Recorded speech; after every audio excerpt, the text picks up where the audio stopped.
اللہم صلی علی سیدنا و مولانا محمد وعلی آلہ واصحابہ وبارک وسلم نحمدہ ونسلم علی سیدنا و مولانا محمد رسولہ النبی الامی الامین المقین الحنین الکریم الرؤوف الرحیم وعلی آلہ الطیبین الطاہرین وصحبہ الکرام المتقین المکرمین المخلصین اما بعد فاعوذ باللہ من الشیطان الرجیم بسم اللہ الرحمن الرحیم انا اعطیناک الکوثر صدق اللہ مولانا العظیم۔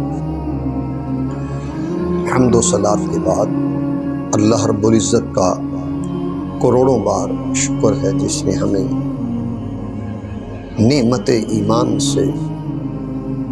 اور نعمت غلامی مصطفیٰ صلی اللہ علیہ وآلہ وسلم سے، نعمت قرآن سے اور نعمت پاکستان سے اور نعمت تحریک منہاج القرآن سے اس نے ہمیں شرفیاب کیا۔ ناظرین محترم، آج کی اس ایمان افروز نشست میں ہمارا موضوع ہوگا قرآن میں جنتی چشموں کا ذکر۔ قرآن مجید وہ عظیم کتاب ہے جس کے اندر اللہ رب العزت نے ہر چیز کا ذکر کیا ہے، اور قرآن مجید میں اگر ہم مختلف پارے پڑھیں تو اس میں ہمیں جنتی چشموں کا ذکر ملتا ہے۔ جیسے پارہ نمبر 23 پڑھیں، 29 پڑھیں، 30 پڑھیں، 27 پڑھیں، پھر مختلف صورتوں کے اندر یہ تذکرہ ملتا ہے، عمومی بھی اور خصوصی بھی۔ جیسے سورہ الرحمن پڑھیں، عمومی ذکر ملتا ہے۔ اس طرح سورہ کوثر پڑھیں، المطففین پڑھیں، صاد پڑھیں، الصافات پڑھیں یا سورہ دہر پڑھیں تو ہمیں خصوصی چشموں کا ذکر ملتا ہے۔ اگر ہم عمومی تذکرہ پڑھیں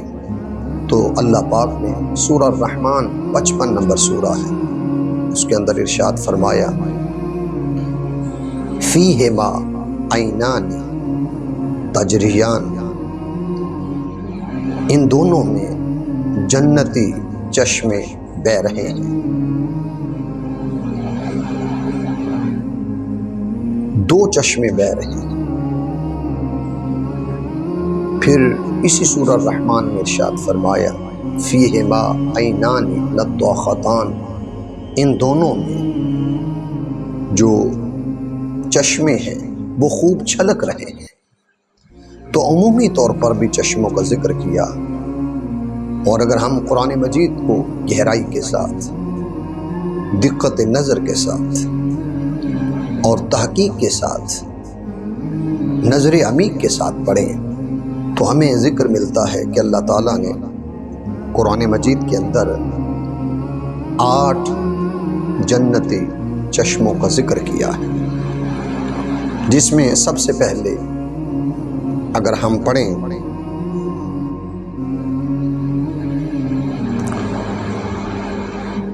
تو جنتی چشموں میں سب سے پہلا ذکر جس کا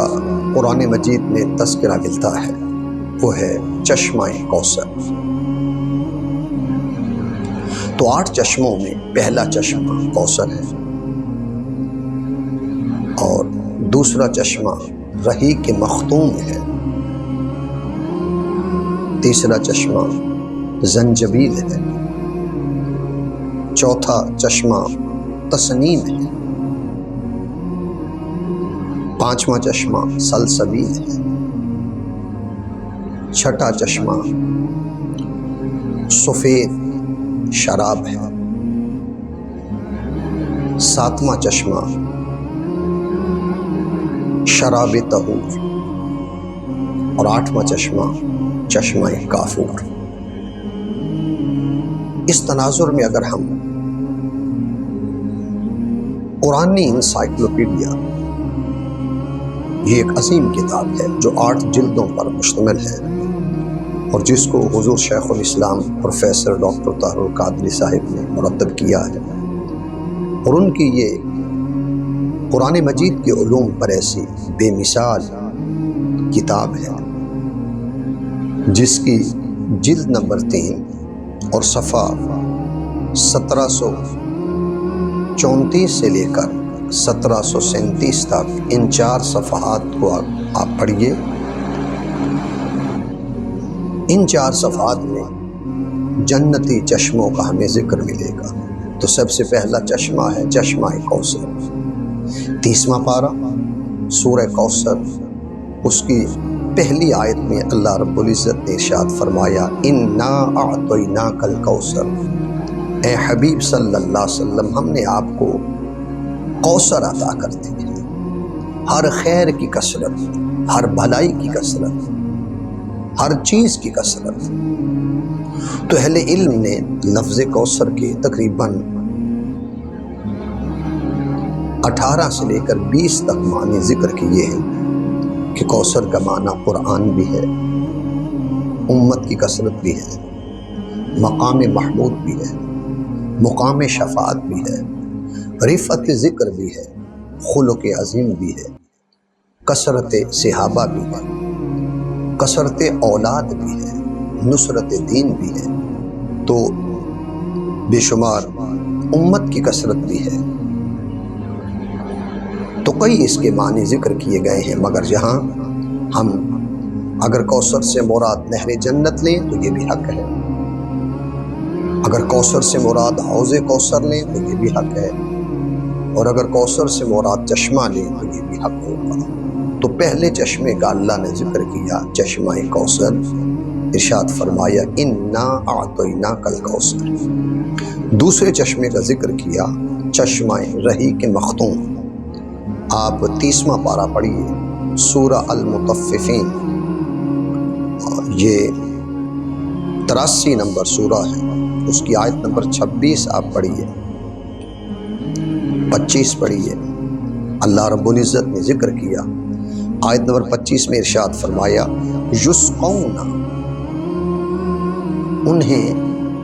پلائی جائے گی، من رحیق مختوم، سر بمہر، بڑی لذیذ شراب، اور انہیں سر بمہر بڑی لذیذ شراب پلائی جائے گی، ختامہ مسک، جس کی مہر کستوری کی ہے، یعنی اس کی مہر کستوری کی ہوگی، وفی ذالک فلیتنافس المتنافسون، تو یہی وہ شراب ہے کہ جس کے حصول کے لیے شائقین کو بہت جلد کوشش کرنی چاہیے۔ تو دوسرا چشمہ رحیق مختوم، اور تیسرا چشمہ زنجبیل۔ رب کائنات نے 29واں پارہ سورہ دہر، 76 نمبر سورت ہے، اس کی آیت نمبر 17 میں ارشاد فرمایا وَيُسْقَوْنَ فِيهَا كَأْسًا، اور وہاں ایسے جام پلائے جائیں گے کَانَ مِزَاجُهَا زَنْجَبِیلًا، جس میں زنجبیل کی آمیزش ہوگی، اس جام میں، اس پیالے میں زنجبیل چشمے کے چند قطرے ملا دیے جائیں گے، جس سے اس کی خوشبو، رنگت، ذائقہ، لذت اور بڑھ جائے گی۔ پھر چوتھے چشمے کا ذکر کیا تسنیم، ارشاد فرمایا وَمِزَاجُهُ مِن تَسْنِيمٍ عَيْنًا يَشْرَبُ بِهَا الْمُقَرَّبُونَ، اور اس میں آب تسنیم کی آمیزش ہوگی، جس سے اہل قربت پیئیں گے، مقرب لوگ، اہل قربت۔ قرآن مجید میں 30واں پارہ المطففین سورہ 83 نمبر ہے، اس کی آیت نمبر 27 میں ارشاد فرمایا تو 27 اور 28 نمبر آیت میں پروردگار عالم نے تسنیم کے چشمے کا ذکر کیا۔ پھر 5واں چشمہ ہے سلسبیل، ارشاد فرمایا عینن فیہا تسمی سلسبیلا، اس میں ایک ایسا چشمہ ہے جس کا نام سلسبیل ہے۔ 29واں پارہ سورہ دہر 76 نمبر اس کی آیت نمبر 18 میں ذکر کیا۔ چھٹا چشمہ ہے شراب طہور، ارشاد فرمایا بیضاء، جو نہایت سفید ہوگی، ایسا جام، ایسی شراب جو نہایت سفید ہوگی، لذۃ للشاربین، اور پینے والوں کے لیے سراسر لذت ہوگی۔ 23واں پارہ سورہ الصافات 37واں سورہ ہے، اس کی آیت نمبر 46 میں ارشاد فرمایا۔ پھر 7واں چشمہ ہے شراب طہور، پاکیزہ شراب، ارشاد فرمایا متکئین فیہا، اور وہ اس میں تکیے لگائے بیٹھے ہوں گے، یدعون فیہا بفاکہۃ کثیرۃ، اور انہیں بہت زیادہ پھل اور میوے پیش ہوں گے، وشراب، اور پھر وہ شراب طلب کریں گے، یہ شراب شراب طہور ہوگی۔ 23واں پارہ سورہ صاد 38 نمبر سورہ ہے، اس کی آیت نمبر 51۔ تو شراب طہور سے مراد پاکیزہ شراب، کہ جس کو نوش کرنے کے بعد انسان صحت صحیح رہے گی، عقل صحیح رہے گی، دماغ صحیح رہے گا، کسی قسم کا خلل نہیں آئے گا۔ تو دنیا کی شراب جگر کو تباہ کرتی ہے، دنیا کا ناکارہ پانی وہ عقل میں فطور پیدا کرتا ہے، کئی بیماریاں لاتا ہے، جس کو پینے کے بعد انسان بے عقل ہو جاتا ہے، ہوش و حواس قائم نہیں رہتا۔ مگر جنت میں اللہ رب العزت نے شراب طہور کا جو چشمہ بنا رکھا ہے، اس سے جو پئیں گے انسان ہوش میں رہے گا،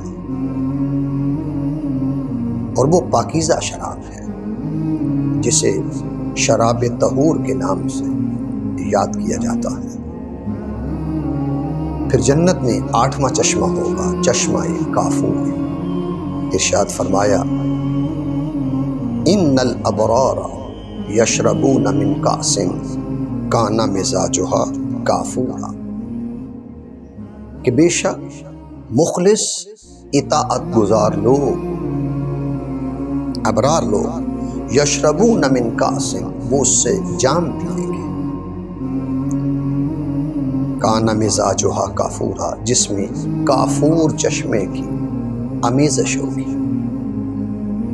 اس جام میں کافور کے چند قطرے اس لیے ڈالے جائیں گے تاکہ اس کی لذت بڑھ جائے، اس کی خوشبو بڑھ جائے، اس کا ذائقہ بڑھ جائے، اس کی رنگت خوب نکھر جائے۔ اور سورہ دہر میں جہاں اللہ رب العزت نے کافور کے چشمے کا ذکر کیا، تو یہ بھی پیش نظر رہے کہ سورہ دہر ساری کی ساری یہ سورت اہل بیت اطہار کی شان میں اتاری گئی، جس میں اہل بیت اطہار کی سخاوت کا ذکر ہے۔ وَيُطْعِمُونَ الطَّعَامَ عَلَىٰ حُبِّهِ مِسْكِينًا وَيَتِيمًا وَأَسِيرًا إِنَّمَا نُطْعِمُكُمْ لِوَجْهِ اللَّهِ لَا نُرِيدُ مِنْكُمْ جَزَاءً وَلَا شُكُورًا۔ تو جہاں پر اہل بیت اطہار کے سخاوت کا ذکر ہے کہ وہ آنے والوں کو عطا کرتے ہیں، وہ مسکین ہو، یتیم ہو، قیدی ہو، تو جہاں ان کی سخاوت کا ذکر ہے، اس سے اوپر والی آیتوں میں اللہ رب العزت نے انہی ہستیوں کا ذکر کر کے، اپنے نیک بندوں کا ذکر کر کے اس چشمے کا ذکر کیا ہے جس کو چشمہ کافور کہتے ہیں۔ تو قرآن مجید کے مطالعہ سے اتنی بات سمجھ آتی ہے کہ اللہ رب العزت نے جنت بنائی اور جنت میں چشمے جاری کیے، پھر دودھ کی نہریں اور کوثر کی نہریں، اعلیٰ نہریں جاری کی، پھر اللہ رب العزت نے چشمے بنائے، پھر ان چشموں کا مالک بنا دیا۔ سوال یہ ہے ان چشموں کا مالک کون ہے؟ سرور کونین صلی اللہ علیہ وآلہ وسلم کی ذات اور اہل بیت اطہار کی ہستیوں کو اللہ رب العزت نے ان چشموں کا مالک بنا دیا۔ تو نوکری ان کی کرو جو جنت کے مالک ہیں، ان کی غلامی کا دم بھرو جو جنتی چشموں کے وارث ہیں۔ دنیا میں ان کی صداقت اور ان کی محبت اور ان کی غلامی اور ان کے انفاق، ایثار اور خرچ کا ذکر کرو، ان کی شہادت کا ذکر کرو اور ان کی وفا، بندگی، عبادت، ریاست، مجاہدات، مشاہدات کا ذکر کرو کہ جن کو اللہ رب العزت نے اعلیٰ نسب اور اعلیٰ حسب ہونے کی وجہ سے اللہ پاک نے انہیں جنتی چشموں کا مالک بنا دیا۔ اہل بیت اطہار، پنجتن پاک، ائمہ اہل بیت، یہ وہ ہستیاں ہیں کہ سورۃ دہر میں جہاں ان کا ذکر ملتا ہے، چشموں کا ذکر ملتا ہے، چشمہ کافور کا ذکر ملتا ہے، تو یہ وہ ہستیاں ہیں جن کو اللہ رب العزت نے ان چشموں کا مالک بنایا ہے۔ پھر اولیاء، صالحین، صحابہ کرام رضی اللہ تعالیٰ عنہ، محسنین، کاملین، ذاکرین، یہ وہ ہستیاں ہیں جو ان چشموں سے سیراب کی جائیں گی، ان چشموں سے پئیں گے۔ آئیے زندگی اللہ رب العزت کی عبادت میں گزاریں، زندگی اہل بیت اطہار کی مودت اور محبت میں گزاریں، زندگی ذکر صحابہ کرام میں اور ذکر علی و فاطمہ، حسن و حسین، فضہ و قمبر اور ائمہ اہل بیت، ائمہ اہل سنت، اس کے تذکرہ سے لبریز زندگی گزاریں، اللہ اور اللہ کے رسول صلی اللہ علیہ وسلم کے احکامات کی پیروی کیجیے، قرآن مجید پڑھیں، علم نافع اور عمل صالح کی طرف بڑھیں۔ اللہ رب العزت ہمیں قرآن مجید کے احکامات کی سمجھ بھی دے اور ہمیں ان پر عمل کی بھی توفیق عطا فرمائے۔ وما علینا الا